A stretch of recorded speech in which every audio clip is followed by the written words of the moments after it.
gumising ka kasi hintayin mo pa ako, may pangarap pa tayo. Tapos nakita ko na yung anak ko na umiiyak po. Nakita ko na siya na umiiyak po, kahit bangkay na po siya. Nagsasama yung nervous ko, galit ko, lahat parang ganun. Parang kailangan ko rin mamatay, magsama kami. Ganyan yung masasabi ko. Ang question po namin is, humingi po ba ng tawad ang Ateneo? Hinintay ko pa po yung pagdating nila doon, nasamahan ako nila, dadamayan nila ako, sasabihin nila, Mami, patawad talaga, ganyan talaga nangyari. Walang nangyari.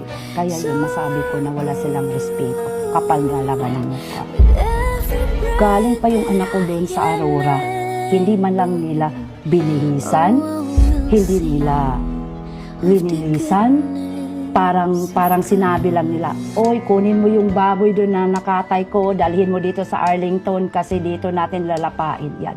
Tapos dinala nila yung anak ko doon sa Arlington, walang kasama, walang apelyido, walang teammates na kasama, kahit nagkunboy lang, ma'am, wala talaga. Pero in your part, napatawad nyo na po ba sila sa nangyari sa anak ninyo? Wala nga silang respeto, ma'am.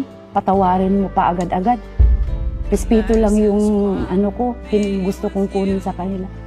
Hindi mo talaga mapatawad ka agad-agad yung